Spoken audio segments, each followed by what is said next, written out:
Hello everyone, नमस्कार। आज हम आप लोगों के लिए लेके आए हैं मध्यकालीन भारत का नेक्स्ट टॉपिक तुगलक वंश। जैसा आपको पता है, लास्ट वीडियो में हमने खिलजी वंश के बारे में डिस्कस किया था और वहाँ पे हमने आप लोगों के लिए क्वेश्चन दिया था कि आपको बताना था कि दिल्ली सल्तनत के किस वंश ने सबसे कम समय व्यतीत किया है। तो सबसे कम समय तक शासन करने वाला जो लास्ट वीडियो का क्वेश्चन था वो था आपका खिलजी वंश। ठीक है, खिलजी वंश। तो आप अपना आंसर चेक कर लीजिए। उसके बाद आज की वीडियो के अंदर हम आप लोगों के लिए जो क्वेश्चन लेके आए हैं वो भी दिखा देते हैं। आज की वीडियो का जो क्वेश्चन है, दिल्ली के सुल्तानों में से किस सुल्तान ने गुलरुखी के नाम से अनेक कविताएं लिखी। तो आपके लिए ऑप्शन यहाँ पे 4 ऑप्शन दिखा रखे हैं। एक फिरोज शाह तुगलक है, बहलोल लोदी है, सिकंदर लोदी है या इब्राहिम लोदी है। आपको इस क्वेश्चन का आंसर देना है जल्दी से। ठीक है, तो आप कमेंट कर दीजिए या फिर आप इस वीडियो को कल सुबह 9 बजे से पहले इसका कमेंट कर सकते हैं। क्लियर है? तो चलिए हम आज की वीडियो की तरफ चलते हैं।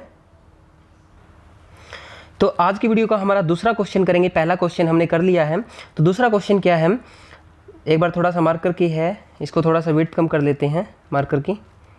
अब देखो, कथन है हमारा, मोहम्मद बिन तुगलक दिल्ली छोड़ने के बाद 2 वर्षों तक सवरक द्वारी नामक शिविर में रहा। उसके बाद पूछा गया है, इसका कारण बताया गया है, उस समय दिल्ली एक प्रकार के प्लेग से बर्बाद हो गई थी। प्लेग यानी कि बीमारी से बर्बाद हो गई थी और बहुत से लोग मर गए थे।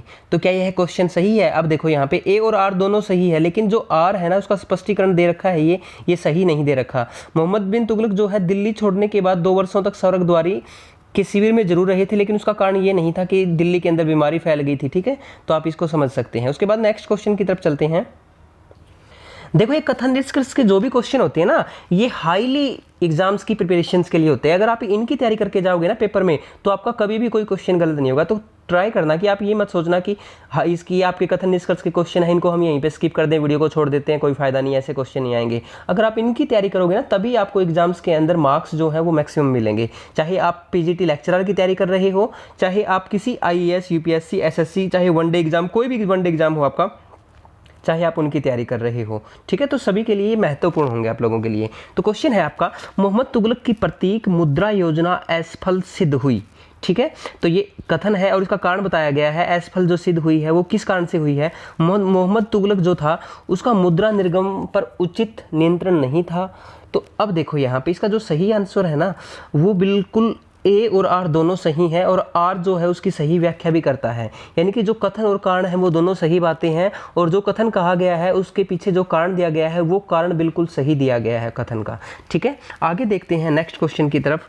क्वेश्चन है दीवाने अमीर कोही। दीवाने अमीर कोही, ठीक है, ये एक आपका क्या था, कृषि विभाग था। इसकी स्थापना दिल्ली के किस सुल्तान ने की थी? दीवाने अमीर कोही की स्थापना। तो इसकी स्थापना जो की थी वो मोहम्मद बिन तुगलक ने की थी, मोहम्मद बिन तुगलक ने। ठीक है, याद रह जाएगा। सबसे इंपॉर्टेंट क्वेश्चन बनते हैं इस तुगलक वंश से, और इस तुगलक वंश के क्वेश्चन हम करेंगे 100 के आसपास क्वेश्चन होंगे। ठीक है, 100 के आसपास क्वेश्चन होंगे आपके। तो इसको हम 2 वीडियो के अंदर कंप्लीट करेंगे। क्लियर है? हमने लास्ट क्वेश्चन किया है दीवाने अमीर कोही, तो मोहम्मद बिन तुगलक। उसके बाद नेक्स्ट क्वेश्चन की तरफ चलते हैं, क्वेश्चन नंबर 5। मोहम्मद तुगलक की दीवाने कोही नामक एक नए विभाग का सर्जन किया था। तो इसका मुख्य कार्य क्या था? जैसा हमने अभी आपको बताया था, जो दीवाने कोही था ये आपका क्या था, एक ऊपर हमने पढ़ा था कृषि विभाग था। तो आप यहाँ पे देखिए, कृषि यानी कि एक प्रतिभूमि थी जो कृषि योग्य बनाने के काम के लिए थी। ठीक है, तो 5th का जो क्वेश्चन है ए। उसके बाद हम क्वेश्चन नंबर 6 के ऊपर चलेंगे। क्वेश्चन नंबर 6 में क्या बताता है, मोहम्मद बिन तुगलक के अंतर्गत दीवाने अमीर कोही किस विभाग की देखभाल करता था? तो ये दीवाने अमीर कोही कृषि की उन्नति के लिए था। आपको दीवाने कोही का कहीं भी आ जाए तो कृषि के लिए है आपका। मोहम्मद बिन तुगलक ने कृषि के विकास के लिए किस नए विभाग का आरंभ किया? ये क्वेश्चन है ना, बार बार पूछा गया है, तो इसीलिए पूछा गया है क्योंकि ये हर एग्जाम्स के अंदर बार बार रिपीट हुआ है, और आपके एग्जाम्स के अंदर भी रिपीट हो सकता है। ठीक है, और आपको याद भी हो जाएगा, एक क्वेश्चन 3-4 बार आ गया तो इंपॉर्टेंट है। दिल्ली के किस सुल्तान ने प्रथम कृषि विभाग की स्थापना की और फसल चक्कर योजना बनाई? फसल चक्कर योजना भी बनाई थी इसी के तहत। तो वो कौन था, ऐसा कौन सा था? वो मोहम्मद बिन तुगलक था। ठीक है, फिर आगे क्वेश्चन की तरफ चलते हैं। मोहम्मद तुगलक के अंतर्गत दीवाने कोही का विभाग किस तरह के कार्य की देखरेख करता था? तो ये करता था आपका कृषि से रिलेटेड। फिर हम बात करेंगे निम्नलिखित सुल्तानों में से किसने कृषि के विकास के लिए निर्धन किसानों को तकाबी बांटी, जिसे सौंदर्य कहते हैं। मैंने बताया था अग्रिम ऋण दिया जाता था, ये तकाबी ऋण जो था, तो ये मोहम्मद बिन तुगलक के जो टाइम पीरियड था उसके दौरान बांटी गई थी, ये याद रखना ये, ठीक है। आगे देखो, मोहम्मद बिन तुगलक के प्रशासन में दीवाने को ही किस प्रकार का विभाग था। ये क्वेश्चन बार बार आया है। देखो आप कितने एग्जाम्स के अंदर आया है ये क्वेश्चन, आप आइडिया भी नहीं लगा सकते। IAS प्री के अंदर भी पूछा गया ये क्वेश्चन है, IAS के अंदर, RAS और RTS के अंदर भी पूछा गया है ये क्वेश्चन, MPPSC के अंदर भी पूछा गया है, UPPSC के अंदर भी पूछा गया है। तो आप देख सकते हैं इतना इंपॉर्टेंट क्वेश्चन है। सिर्फ HPSC के अंदर अभी बारी है इसकी, HSC के अंदर भी पूछा जा सकता है, या फिर आपका कोई भी टेट है उसके अंदर भी ये क्वेश्चन बन सकता है।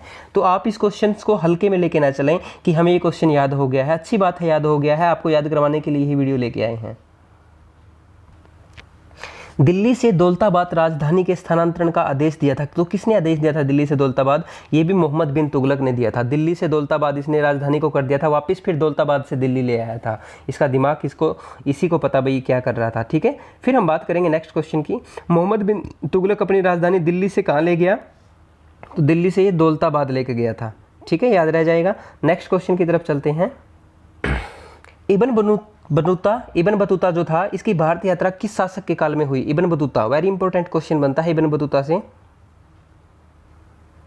तो इसका जो सही आंसर है मोहम्मद बिन तुगलक, यानी कि मोहम्मद बिन तुगलक के कार्यकाल के अंदर ये भारत आया था, ठीक है। उसके बाद है मूर देश का यात्री इब्न बतूता, यानी कि मूर देश का यात्री था ये इब्न बतूता। किसके शासनकाल के अंदर आया था ये? तो वही क्वेश्चन है, अलग अलग एग्जाम्स के अंदर आया हुआ है मोहम्मद बिन तुगलक। देखो यहाँ पे कितने एग्जाम्स के अंदर आया है, UPPCS, यानी कि मैं आपको कितनी बार बताऊँ ये चीज़ें, तो आप यहाँ पे देख भी सकते हैं, ठीक है। उसके बाद है इब्न बतूता जो एक प्रसिद्ध अरब विद्वान एवं शास्त्री था, किसके शासनकाल के अंदर भारत आया था? ये छत्तीसगढ़ के अंदर भी आया है क्वेश्चन, तो ये आया था आपका मोहम्मद बिन तुगलक के। इसके बाद नेक्स्ट क्वेश्चन है, उसके बाद नेक्स्ट क्वेश्चन है इब्न बतूता कहाँ का यात्री था? तो ये कहाँ का यात्री था इब्न बतूता? ये एक अफ्रीकी यात्री था इब्न बतूता। इतिहासकार बंदायूनी ने किसकी मृत्यु पर कहा था कि सुल्तान को अपनी प्रजा से और प्रजा को अपने सुल्तान से मुक्ति मिल गई है? तो ये मोहम्मद बिन तुगलक के संदर्भ में कहा था इतिहासकार बंदायूनी ने, ठीक है, क्योंकि ये एक पगला शासक भी था, अपने आप को वो समझता था, ठीक है, तो मोहम्मद बिन तुगलक। उसके बाद हम बात करेंगे राजा को अपनी प्रजा से मुक्ति मिली और प्रजा को अपनी राजा से, ठीक है। इस तरह से ये कथन जो कहा गया है, ये किसके निधन पे कहा गया था? ये मोहम्मद बिन तुगलक के निधन पे कहा गया था। IAS के अंदर भी आया हुआ क्वेश्चन है ये, ठीक है। उसके बाद है किसने कहा था कि अभी दिल्ली दूर है? वेरी इंपॉर्टेंट क्वेश्चन है भाई, ये किसने कहा था? ये निज़ामुद्दीन औलिया ने कहा था, निज़ामुद्दीन औलिया ने, ठीक है, निज़ामुद्दीन औलिया ने कहा था दिल्ली अभी दूर है। उसके बाद 21 नंबर क्वेश्चन है, दिल्ली के किस मुस्लिम शासक के निधन पर एक इतिहासकार ने कहा कि राजा को प्रजा से और प्रजा को उनसे मुक्ति मिली? तो ये किसने कहा था? ये आपका मोहम्मद बिन तुगलक के संदर्भ में कहा गया, और कहा किसने था? जियाउद्दीन बर्नी ने, बंदायूनी ने कहा था, ठीक है, बंदायू। उसके बाद है नेक्स्ट क्वेश्चन, क्वेश्चन नंबर 22 की तरफ चलते हैं। हुनूज दिल्ली दूर अस्त कथन आप किस सूफी संत के संबंध में है? यानी कि हुनूज दिल्ली दूर अस्त, यानी कि अभी दिल्ली दूर है, यही कथन का इसका निष्कर्ष बनता है। तो ये किसने कहा था? निज़ामुद्दीन औलिया ने कहा था, निज़ामुद्दीन औलिया ने। और ऐसे ऐसे क्वेश्चन जो है आपसे एग्जाम्स के अंदर पूछे जा सकते हैं। दिल्ली के किस सूफी संत ने प्रसिद्ध कथन कहा हनुज दिल्ली दूर अस्त, अभी दिल्ली दूर है? निज़ामुद्दीन औलिया। रिपीटेड है इसीलिए आपका थोड़ा सा ध्यान देंगे आप, क्योंकि क्वेश्चन इंपॉर्टेंट है, रिपीट वही होगा जो इंपॉर्टेंट होगा, ठीक है। उसके बाद दिल्ली अभी दूर है, यह चेतावनी किस सुल्तान को दी गई थी? किस सुल्तान को दी गई थी? क्वेश्चन बदल गया है यहाँ पे भाई, ये गियासुद्दीन तुगलक को दी गई थी। किसने दी थी? निज़ामुद्दीन औलिया ने दी थी। क्लियर है? अब देखो क्वेश्चन थोड़ा थोड़ा चेंज होता है आपका। उसके बाद कौन सा सुल्तान अपने समकालीन संत निज़ामुद्दीन औलिया को शत्रु मानता था? ऐसा कौन सा था? तो गियासुद्दीन जो तुगलक था ना, वो निज़ामुद्दीन औलिया को अपना शत्रु मानता था, ठीक है। नेक्स्ट क्वेश्चन की तरफ चलते हैं। क्वेश्चन नंबर 26 कहता है हमें, दिल्ली सल्तनत का सर्वाधिक विद्वान शासक जो खगोल शास्त्र, गणित एवं आयुर्विज्ञान सहित अनेक विद्याओं में माहिर था, तो कौन था वो? मोहम्मद बिन तुगलक था। वैसे तो ये माहिर था हर चीज़ में, लेकिन इसने दिल्ली से दौलताबाद, इसने 2-3 ऐसे नियम बनाए थे जो जिसके अंदर इसको मूर्ख कहा गया, ठीक है, मोहम्मद बिन तुगलक को। उसके बाद है निम्नलिखित में से किस सुल्तान ने निज़ामुद्दीन औलिया ने भेंट करने से इनकार कर दिया था? देखो क्वेश्चन क्या है, निम्नलिखित में से किस सुल्तान से निज़ामुद्दीन औलिया ने भेंट करने से इनकार कर दिया था? इंपॉर्टेंट क्वेश्चन है, गियासुद्दीन तुगलक से, ठीक है। उसके बाद है निम्नलिखित सुल्तानों में से किसका जैन विद्वानों ने घनिष्ठ संबंध था, तो किसका था जैन विद्वानों से घनिष्ठ संबंध, मोहम्मद बिन तुगलक का था। फिर नेक्स्ट क्वेश्चन है आपका, निम्नलिखित सुल्तानों में से किसने जिन प्रभु सूरी से आधी रात तक बात की, तो ये कौन था, मोहम्मद बिन तुगलक। ठीक है, क्वेश्चन देखो, जिन प्रभु सूरी से आधी रात तक बातचीत की, कौन सा सुल्तान था वो, मोहम्मद बिन तुगलक। नेक्स्ट क्वेश्चन की तरफ चलते हैं, क्वेश्चन नंबर 30। क्वेश्चन नंबर 30 कहता है निम्न में से किस राजवंश के अंतर्गत विजारत का चरमोत्कर्ष हुआ, तो विजारत का चरमोत्कर्ष किस राजवंश के अंतर्गत हुआ, तो ये हुआ आपका तुगलक वंश के। ठीक है, उसके बाद नेक्स्ट क्वेश्चन है, उस जैन संत का नाम क्या था जिसने मोहम्मद बिन तुगलक ने विचार विमर्श किया था, तो मोहम्मद बिन तुगलक ने जिस जैनी से यानी कि विचार विमर्श किया, तो वो संत का नाम क्या है, जिन प्रभु सूरी, जिन प्रभु सूरी। ठीक है, निम्नलिखित में से दिल्ली का कौन पहला सुल्तान था जिसने होली के उत्सव में भाग लिया, होली के उत्सव में, भाई मोहम्मद बिन तुगलक था जिसने होली के उत्सव में भाग लिया था। फिर है किस राजवंश के अंतर्गत विजारत का सर्वाधिक विकास हुआ, तो विजारत का सर्वाधिक विकास तुगलक वंश, तुगलक वंश। क्लियर है, नेक्स्ट क्वेश्चन चलते हैं। अगर सेशन अच्छा लग रहा है तो एक बार आप लाइक कर दीजिए, वीडियो को लाइक आपके बहुत कम आते हैं, और कमेंट बिल्कुल भी नहीं करते, आप कमेंट कीजिए ताकि हमें थोड़ा सा मोटिवेशन मिले, हमें पता चले कि आप किस तरह से मैटर चाह रहे हैं, आपको मैटर कैसा मिल रहा है। अगर इससे भी हाईली क्वेश्चन आपके लिए लेके आने हैं तो वो बताएं। अब इनके साथ डिस्कस करेंगे तो वीडियो थोड़ी ज़्यादा लंबी हो जाती है, इसीलिए मैं डिस्कस नहीं करता, इसीलिए इस सोल्यूशंस को लेके आया हूँ मैं, रैपिड फायर सोल्यूशन। एक बार आपको रैपिड फायर सोल्यूशन करवा देंगे ताकि आपका कोई भी वनडे एग्जाम है वो आपका इन क्वेश्चन से क्लियर हो जाए, फिर मैं आपको थ्योरी की अच्छी अच्छी क्लासेस प्रोवाइड करवाऊंगा।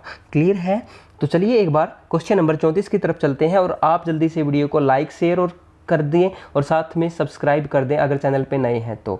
चलिए क्वेश्चन नंबर 34 है, होली त्यौहार के सार्वजनिक उत्सव में किसने भाग लिया था दिल्ली के सुल्तान ने, तो आपको पता है, बिल्कुल इजी है, मोहम्मद बिन तुगलक। देखो ये सारे क्वेश्चन है ना, आपको लगभग आपको 60% क्वेश्चन इसी वीडियो के अंदर यहीं पर याद हो जाएंगे। एक बार पढ़ने से, 2 बार पढ़ोगे तो आपको 80% याद हो जाएंगे, और 3 बार पढ़ लोगे तो इसको आपको 100% याद हो जाएंगे। बस आपको फिर करना क्या है, आपको मैं जैसे ही क्वेश्चन सीरीज पूरी हो जाएगी आपको PDF प्रोवाइड करवा देंगे आपको, और PDF प्रोवाइड के बाद आप उसको रिवीजन कर लेना, तो रिवीजन से आपका बहुत बेनिफिट होगा। क्लियर है ना।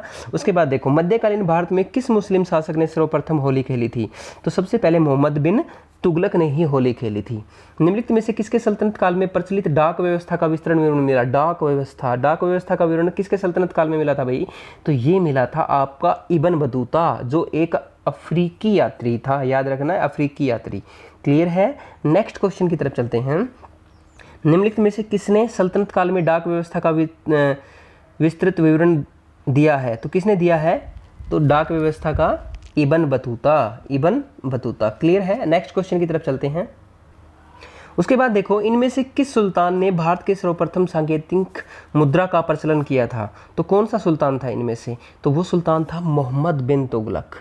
ठीक है, सांकेतिक मुद्रा का क्या किया था, प्रचलन किया था। भारत में सर्वप्रथम सांकेतिक मुद्रा यानी कि टोकन जो है, करेंसी है, उसका प्रचलन सबसे पहले किसने किया था, ये मोहम्मद बिन तुगलक ही आएगा आंसर। फिर क्वेश्चन नंबर 40, क्वेश्चन नंबर 40 की बात करें तो मोहम्मद बिन तुगलक की चारों योजनाओं पर विचार करना है, तो चारों योजनाएं कौन कौन सी हैं, देखो, राजधानी परिवर्तन, दोआब में राजस्व वृद्धि, खुरासान अभियान, सांकेतिक मुद्रा योजनाओं का सही कालाक्रमान नीचे दिए गए कोट से पता कीजिए। अब इनको सही क्रम के अनुसार लगाना है, तो सही क्रम के अनुसार देखो इसका आंसर रहेगा डी, और अब आप इसके अकॉर्डिंग आराम से लगा सकते हो। ठीक है, क्योंकि आप लोगों के लिए मुश्किल है, क्योंकि इनके अंदर कोई भी डेट वगैरह नहीं दे रखी है, तो इसी वजह से आपको थोड़ी सी कन्फ्यूजन होगी। दोआब में राजस्व की वृद्धि सबसे पहले आएगा, फिर राजधानी परिवर्तन किया मोहम्मद बिन तुगलक ने, उसके बाद जो तीसरा कार्य किया था मोहम्मद बिन तुगलक ने वो सांकेतिक मुद्राओं का प्रचलन किया था, और सबसे लास्ट में खुरासान अभियान चलाया था। ठीक है, तो ये चारों बातें थी इसके रिलेटेड, इंपॉर्टेंट है, इसको आप याद रखेंगे सीरीज को। उसके बाद है अमीर ए सादो की नियुक्ति करने वाला प्रथम सुल्तान, अमीर ए सादो। देखो, अमीर को ही आपको कृषि विभाग के बारे में बताया था मैंने, अमीर ए सादो मोहम्मद बिन तुगलक इसके तहत क्या करता था, प्रथम सुल्तान किसने नियुक्ति की थी, अमीर ए सादो की नियुक्ति करने वाला। ठीक है, उसके बाद है किसने कहा था कि मेरा साम्राज्य रुग्ण हो गया है और यह किसी उपचार से ठीक नहीं होता, वैद्य सर दर्द ठीक करता है परंतु और तदुपरांत बुखार हो जाता है, और वह बुखार ठीक करने की कोशिश करता है तो कुछ और हो जाता है। यानी कि इसका मतलब क्या है, मेरा साम्राज्य रुग्ण हो गया का मतलब क्या है कि एक कमी को पूरी करें तो दूसरी हो जाती है, फिर दूसरी को ठीक करें तो तीसरी हो जाती है। तो ये बात किसने कही थी, किसका कथन था यह कथन था मोहम्मद बिन तुगलक का। ठीक है, मोहम्मद बिन तुगलक का। उसके बाद नेक्स्ट क्वेश्चन चलते हैं। उसके बाद है निम्नलिखित सुल्तानों में से किसने बहराइच में सैयद सालार मसूद गाजी की दरगाह की यात्रा की थी। देखो बहराइच के अंदर कह रहा है ये सैयद सालार मसूद गाजी की दरगाह की यात्रा की थी। तो कौन सा सुल्तान था ऐसा? मोहम्मद बिन तुगलक ही था। ठीक है, मोहम्मद बिन तुगलक। देखो अलाउद्दीन खिलजी वंश में सबसे ज़्यादा क्वेश्चन आपके किससे हैं? अलाउद्दीन खिलजी से हैं। और आपका गुलाम वंश में मोस्टली क्वेश्चन आपके बलबन और इल्तुतमिश से हैं। ठीक है, उसके बाद अगर हम बात करें तो यहाँ पे मोहम्मद बिन तुगलक से सबसे ज़्यादा क्वेश्चन मिलेंगे आपको। ठीक है, फिर हम बात करेंगे तुगलक वंश के बाद आगे सैयद वंश की और लोदी वंश की, उनके बारे में आगे देखेंगे। ठीक है, तो मोहम्मद बिन तुगलक के समय किसने चीन का राजदूत नियुक्त किया था? तो किसे कहा गया था चीन का राजदूत नियुक्त? तो उसमें इब्न बतूता को किया गया था। उसके बाद वह दिल्ली सुल्तान जिसके यहाँ चीन के मंगोल सम्राट का एक शिष्टमंडल कुछ बौद्ध मंदिरों को देखने की अनुमति के लिए आया था, तो कौन था? वह था मोहम्मद बिन तुगलक। ठीक है, वह दिल्ली सुल्तान कौन सा था? मोहम्मद बिन तुगलक था। उसके बाद नेक्स्ट क्वेश्चन है निम्नलिखित सुल्तानों में से एक ने सबसे अधिक अवधि तक शासन किया, तो कौन सा ऐसा था? अब देखो सबसे ज़्यादा जो शासनकाल किया था वो था मोहम्मद बिन तुगलक ने। दिल्ली सल्तनत की अगर बात करें तो मोहम्मद बिन तुगलक। तो देखो यहाँ पे हमारा जो आंसर है बिल्कुल सही है, मोहम्मद बिन तुगलक। क्लियर है? उसके बाद नेक्स्ट क्वेश्चन की तरफ चलते हैं। उसके बाद जो नेक्स्ट क्वेश्चन है वो है क्वेश्चन नंबर 48। दिल्ली के किस सुल्तान ने प्रथम खलीफा के नाम पर खुतबा नहीं पढ़ा? तो ऐसा कौन सा सुल्तान था? तो वो था आपका आंसर बी, मोहम्मद बिन तुगलक। ठीक है, मोहम्मद बिन तुगलक। उसके बाद क्वेश्चन नंबर 47 शायद हमने नहीं पढ़ा, एक बार दोबारा देख लेते हैं भाई। क्वेश्चन नंबर 47 कहता है कि रतन नाम के हिंदू को किसके शासनकाल में राजस्व अधिकारी के रूप में नियुक्त किया गया था? तो रतन नाम का जो हिंदू था इसको किया गया था मोहम्मद बिन तुगलक के समय, याद रखिएगा। क्लियर है? उसके बाद है दिल्ली के किस सुल्तान ने अलाई अमीरों को ख्वाजा तास या सहदास माना था? ठीक है, तो दिल्ली के कौन सा सुल्तान था जिसने अलाई अमीरों को ख्वाजा तास या सहदास माना था? तो यह भी कौन था? मोहम्मद बिन तुगलक था। उसके बाद देखो नेक्स्ट क्वेश्चन है इनमें से किस सुल्तान ने देवगिरी का नाम कुब्तुल इस्लाम रखा था? कुब्तुल इस्लाम। तो अभी देखो ये क्वेश्चन जो है विवादास्पद क्वेश्चन है, इसका जो आंसर है वो सही नहीं दिया गया है कहीं पे, लेकिन अलग अलग क्वेश्चन का अलग अलग आंसर दे रखा है इसका। तो हमारे अकॉर्डिंग जो आंसर रहेगा इसका रहेगा मोहम्मद बिन तुगलक। ठीक है, तो मोहम्मद बिन तुगलक रहेगा इसका आंसर। तो आप अपना आंसर यहाँ पे कमेंट सेक्शन के अंदर कमेंट कर सकते हैं। तो आज की वीडियो के अंदर हम इतना ही डिस्कस करेंगे क्योंकि हमारी वीडियो ये बहुत ज़्यादा लंबी हो गई है और ये आपको 2 पार्ट के अंदर कंप्लीट करवाएंगे। ठीक है, तो जो आपका मोहम्मद बिन तुगलक यानी कि तुगलक वंश है, तुगलक वंश जो बहुत बड़ा है आपका, और तुगलक वंश के जो भी क्वेश्चन है वो ज़्यादातर एग्जाम्स के अंदर पूछे जाते हैं दिल्ली सल्तनत में से। दिल्ली सल्तनत की अगर बात करें तो सर्वाधिक क्वेश्चन आपके यहीं से होते हैं। तो 2 पार्ट में करेंगे, इसके 100 क्वेश्चंस के आसपास हैं। अगर आपको सेशन अच्छा लगा है तो वीडियो को लाइक कर देना, चैनल पे नए हैं तो चैनल को सब्सक्राइब अवश्य कर लेना। थैंक यू, आपने यहाँ तक वीडियो देखी। Have a good day.